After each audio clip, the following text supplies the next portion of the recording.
Persian Gulf లో 38 భారత నౌకలు ముడి చమురు ఎల్ఎన్జి తరలిస్తున్నటువంటి ఈ నౌకల్లో 1100 మందికి పైగా నావికులు. వారి భద్రతకు అవసరమైనటువంటి చర్యలు తీసుకోండి అధికారులకు కేంద్ర మంత్రి సోనోవాల్ ఆదేశం. విదేశీ నౌకలపై దాడుల్లో 3 భారతీయుల మృతి. హోర్ముజ్ జలసంధిలో చైనా నౌకలకు ఇరాన్ అనుమతి. హోర్ముజ్ లో చమురు నౌకలకు మేము రక్షణ కల్పిస్తాం, చమురు సరఫరాలో ఇబ్బంది లేకుండా చూస్తామంటూ ట్రంప్ చెప్తా ఉన్నారు. భారత్ చైనాలకు చమురు సరఫరా పెంచుతామంటూ రష్యా చెప్తా ఉంది. సో మధ్యధరా సముద్రంలోకి చార్లెస్ డి గాల్ మిత్ర దేశాలకు మద్దతుగా విమాన వాహన నౌకకు పంపిన ఫ్రాన్స్ అంటూ చూస్తాను. సో ఇక్కడ చూడండి, ఇరాన్ యుద్ధ నౌకపై అమెరికా దాడి. దానిలో ఎంతమంది ఆ నౌకలో ఉన్నటువంటి 140 మందికి పైగా చనిపోయారట, అందులో పనిచేస్తున్నటువంటి వాళ్ళు. సో ఎంత దారుణంగా ఉందో ఒకసారి గమనించండి. సో 32 మందిని కాపాడిన శ్రీలంక నౌకాదళం. పలువురి పరిస్థితి విషమంగా ఉందని వెల్లడి. విశాఖపట్నంలో నౌకాదళ విన్యాసాల్లో పాల్గొని రిటర్న్ వెళ్తున్నటువంటి ఇరాన్ నౌక పైన అమెరికా దాడి చేయడంతో ఆ నౌక మొత్తం కూడా ధ్వంసం అయిపోయింది. అందులో ఉన్నటువంటి దాదాపు 140 మంది ఎవరైతే ఉన్నారో అందరూ కూడా చనిపోయినట్టుగా తెలుస్తోంది. ఇంకా ఈ లెక్క ఇంకా పెరిగేటువంటి అవకాశం అయితే కనబడతా ఉంది. సో ఎంత దారుణమైనటువంటి పరిస్థితుల్లో గమనించాలి. తామే దాడి చేశామన్న అమెరికా రక్షణ మంత్రి. ఇరాన్ రహస్య అణుకేంద్రం ధ్వంసం. టర్కీపై ఇరాన్ బాలిస్టిక్ క్షిపణి అడ్డుకున్న నాటో. సో లెబనాన్ పై ఇజ్రాయెల్ దాడి 50 మంది మృతి. లెబనాన్ పై ఇజ్రాయెల్ దాడి 50 మంది మృతి అట. అమెరికా ఇజ్రాయెల్ సంయుక్త దాడిలో 1045 మంది మృతి. ఇరాన్ వెల్లడి. యుద్ధం తొలి 2 రోజుల్లోనే 650 మంది అమెరికా సైనికుల్ని హతమార్చమంటూ IRGC చెప్తా ఉంది. సో ఎంత మారణ హోమం జరుగుతుంది. యుద్ధాల వల్ల జరిగేది మారణ హోమం, ఆర్థిక విధ్వంసం. సో ఇవి మళ్ళా సెట్ కావాలంటే చాలా ఇబ్బందికర పరిస్థితులు ఉంటాయి. సో ఇప్పుడు గమనించాలి, అమెరికా అగ్రదేశం, ఎంత అగ్రదేశమైనప్పటికీ కూడా ఇప్పుడు ఆర్థిక సంక్షేమంలో కూరుకుపోతుంది. అదేవిధంగా అక్కడ పరిస్థితులు సెట్ కావాలంటే చాలా టైం పట్టే అవకాశం ఉంటుంది. ఇరాన్లో కూడా అంతే పరిస్థితి. ఇరాన్ అయితే చాలా విధ్వంసం జరిగిపోయింది. ఇరాన్ కోలుకోవాలంటే నాకు తెలిసి ఇంకో 10-15 సంవత్సరాలైనా కోలుకుంటుందో లేదో మరి అర్థమైతే అవడం లేదు. సో అక్కడ ఇరాన్లో జరిగినటువంటి విధ్వంసం ఏదైతుందో అంతా ఇంత విధ్వంసం కాదు. సో ఇప్పుడు ఇజ్రాయెల్ అదే పరిస్థితి. సో ఇవన్నీ కూడా ఏం జరుగుతున్నాయి, కొన్ని లక్షల కోట్ల రూపాయలు వెచ్చిస్తాను ఇది యుద్ధాలకు. సో దానివల్ల ఆర్థిక సంక్షేమం నెలకొల్తుంది. అదేవిధంగా మారణ హోమం జరుగుతూ ఉంటుంది. ఈ నష్టాన్ని పూడ్చడానికి కొన్ని సంవత్సరాలు పడుతుంది. సో ఇప్పుడు చైనా చాలా సైలెంట్గా ఉంటుంది. చైనా ఇప్పుడు ఆల్రెడీ అమెరికా అగ్రదేశం అనుకుంటున్నారు, కానీ ఇప్పుడు అమెరికా ఇలాంటి సంక్షేమంలో కూరుకుపోతుంది కాబట్టి 100% చైనా ఇప్పుడు ప్రపంచాన్ని శాసించే స్థాయికి ఎదుగుతూ ఉన్నది. సో యుద్ధాల వల్ల జరిగేటువంటి పరిణామాలు, దుష్పరిణామాలు కూడా ఇవే కనబడతా ఉన్నాయి. ఇరాన్ పై ఇజ్రాయెల్ అమెరికా దాడులు. ఇరాన్ ప్రతిదాడులతో పశ్చిమాసియా అట్టుడుకుతున్న వేళ మరో కీలక ఘటన చోటు చేసుకుంది. మంగళవారం రాత్రి ఇరాన్ యుద్ధ నౌకపై అమెరికా దాడి చేసింది. అది కూడా శ్రీలంక తీరం సమీపంలో ఈ దాడి జరిగింది. ఇరాన్ కు చెందినటువంటి IRIS దేనా నౌక భారత్లోని విశాఖపట్నంలో ఫిబ్రవరి 18 నుంచి 25 వరకు జరిగినటువంటి మిలాన్ 2026 నౌకాదళ విన్యాసంలో పాల్గొని తిరిగి వెళ్తుండగా శ్రీలంక తీరంలో అమెరికా జలంతర్గామితో దాడికి పాల్పడింది. దీంతో ఇరాన్ నౌక సముద్రంలో మునిగిపోయింది. అందులోని 140 మందికి పైగా గల్లంతయ్యారు. 32 మందిని శ్రీలంక నౌకాదళం కాపాడింది. అయితే తొలుత ఇరాన్ నౌక ప్రమాదానికి గురైందని భావించారు. ఈ నౌక గాలి తీరానికి 40 నాటికల్ మైళ్ళ దూరంలో ఉన్నప్పుడు ప్రమాదంలో ఉన్నట్లు శ్రీలంక నౌకాదళానికి సమాచారం అందించింది. దీంతో శ్రీలంక ఎయిర్ ఫోర్స్ నౌకాదళ సిబ్బంది అక్కడికి చేరుకొని సహాయక చర్యలు చేపట్టారు.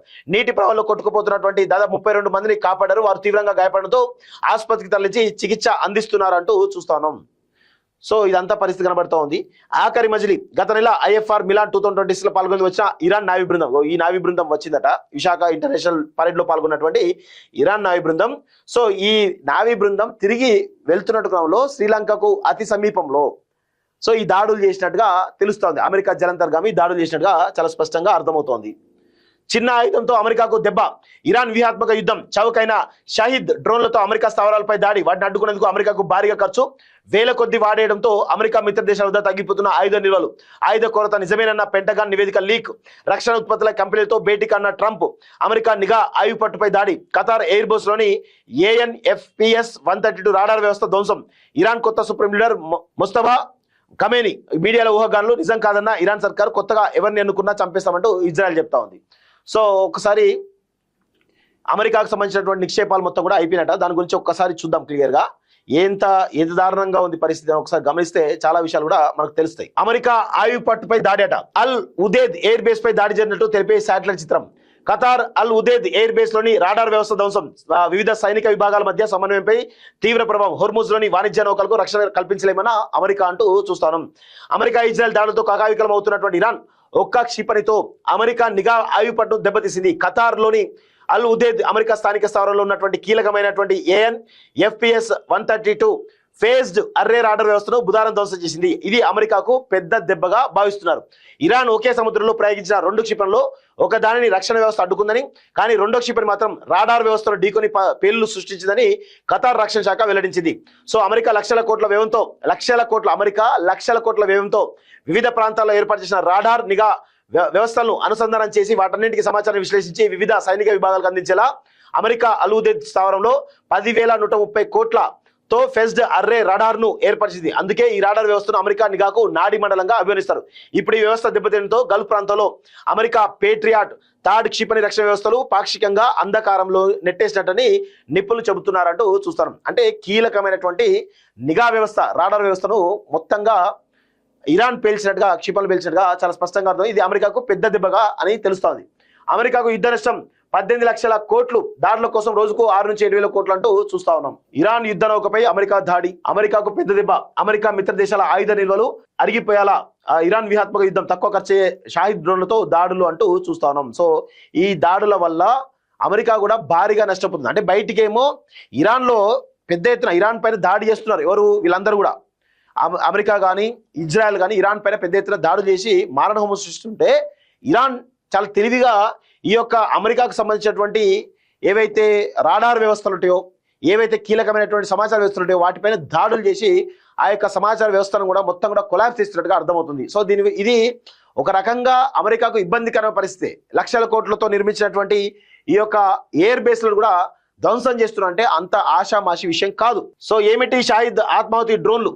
తక్కువ ఖర్చుతో శత్రువులపై దాడి చేయడానికి ఇరాన్ షాహిద్ 136 ఆత్మాహుతి డ్రోన్లను అభివృద్ధి చేసింది. ఇవి 50 కిలోల నుంచి 90 కిలోల పేలుడు పదార్థాలతో 1300 కిలోమీటర్ల దూరం వరకు ప్రయాణించే లక్ష్యాలను ఛేదించలేవు. తర్వాత మరింత ఎక్కువ పేలుడు పదార్థాలతో ఎక్కువ దూరం ప్రయాణించే వెర్షన్లను అభివృద్ధి చేసింది. వీటితో ఉన్న ప్రయోజనాన్ని, సామర్థ్యాన్ని గుర్తించిన రష్యా 2022లో ఇరాన్ నుంచి ఈ టెక్నాలజీని 6,000 షాహిద్ డ్రోన్లను కొనుగోలు చేసింది. మరింత అభివృద్ధి చేసి ఉక్రెయిన్ పై దాడుల కోసం వినియోగిస్తోంది.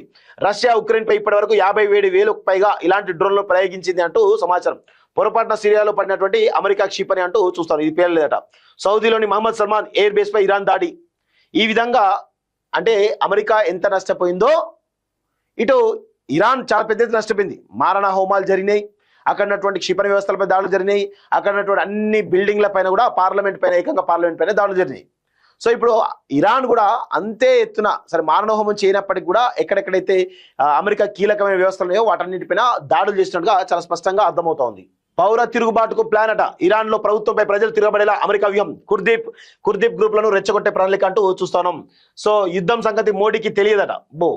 యుద్ధం సంగతి మోడీకి తెలియదు అంటూ చెప్తా ఉన్నారు.